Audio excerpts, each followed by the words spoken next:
In 2023, the UFC, the sport's largest organization, reported revenues exceeding $1.3 billion, underscoring its massive global growth.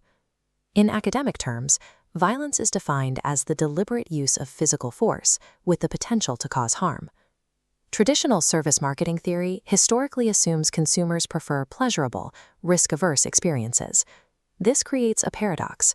Millions of people voluntarily pay to consume entertainment centered entirely on physical harm and moral ambiguity. Combat sports have transitioned from stigmatized underground events into massive, sanitized global industries. The appeal involves high emotional complexity, tension, and visceral fascination. Neurologically, watching someone experience physical pain activates specific affective and sensory regions in a viewer's brain. Understanding this economy requires examining the exact emotional drivers that sustain audience engagement, rather than relying on basic demographics. The core economic question asks what specific psychological mechanisms override our natural aversion to pain to generate recurring demand. Traditional sports economics uses variables like competitive balance, ticket pricing, and star power to forecast demand. Those variables ignore the complex psychological reactions triggered by watching real physical damage. A novel research approach integrates traditional service factors with psychological responses, namely vicarious pain and sadism. To decode this, researchers use partial least squares structural equation modeling, or PLS-SEM.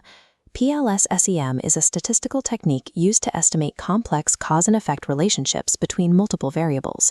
This model measures sufficiency. It reveals how a specific combination of motivators influences a consumer's behavior. The researchers contrast this with necessary condition analysis, or NCA. NCA identifies single variables that must be present for an outcome to occur.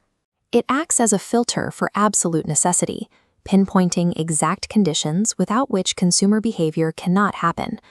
Deploying both methods mathematically separates the psychological novelties that attract an audience from the structural prerequisites required to retain them.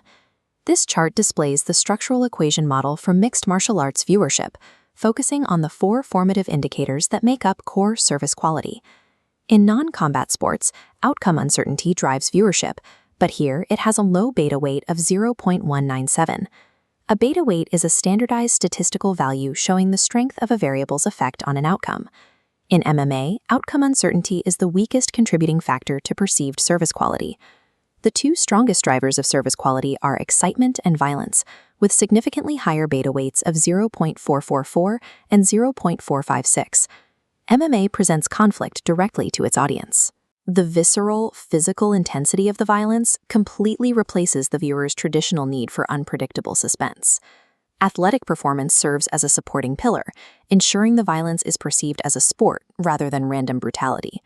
Service quality then feeds directly into overall viewer satisfaction, with a strong 0.636 path coefficient.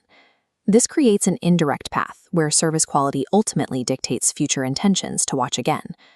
Raw, visible aggression acts as the load-bearing pillar of the product's perceived quality and consumer satisfaction in combat sports. Beyond the baseline metrics, the dataset reveals surprising, counterintuitive insights about the deep psychological traits and involuntary emotional reactions of the viewers themselves. Looking back at the structural equation model, these 2 top notes measure the audience's psychological response to the athlete's pain. Empathetic vicarious pain is the discomfort observers feel when witnessing another person being physically harmed. Traditional media theory assumes that empathy builds a deeper connection and engagement with a narrative. The data contradicts this. In violent sports, empathetic pain has a negative relationship with future viewing intentions, shown by the negative 0.121 beta weight. High empathy triggers moral dissonance. The resulting emotional discomfort drives the viewer away from the product. The opposing trait is everyday vicarious sadism. This is the tendency to enjoy others' suffering in socially acceptable settings. Sadism positively drives the intention to watch future events, displaying a 0.168 beta weight. Counterintuitively, sadism simultaneously exerts a negative impact on overall viewer satisfaction, registering at negative 0.075. This describes morally ambivalent consumption. The desire to consume is entirely disconnected from traditional feelings of fulfillment or satisfaction. A consumer doesn't need to feel satisfied to repeat their purchase. The visceral thrill of vicarious sadism drives future demand, even as overall satisfaction drops. This chart represents the necessary condition analysis, mapping variables against a necessity threshold line of D equals 0.10. The D value represents effect size, a metric quantifying how necessary a condition is for an outcome. Variables above the line are required, below are optional. We run everyday vicarious sadism through this mathematical filter. With an effect size of exactly 0, sadism completely fails the necessity threshold. We next test perceived value, the consumer's assessment of financial cost versus benefit. It also fails to cross the threshold, landing at 0.029. Viewers don't require fair financial value to return. Finally, we test core service quality, which blends violence, excitement, and athletic performance. It is the only variable to cross the threshold, scoring 0.339, making it the sole necessary condition. Psychological hooks like everyday sadism pull audiences into the ecosystem, but they are useless for retention if the underlying athletic product lacks quality. The modern violent sports audience requires a delicate, constant balance between seekers and those susceptible to empathetic rejection. Promoters must carefully thread a specific marketing needle to maintain both acquisition and retention. Leaning too heavily into unvarnished brutality spikes empathetic pain, leading to mass audience churn. Over-sanitizing the product removes the excitement and controlled violence, destroying the core service quality. The optimal solution strictly frames the violence with high-level technical athletic performance. This satisfies the sadistic thrill while providing sporting legitimacy. The metric that acquires a customer rarely matches the structural pillar required to retain them.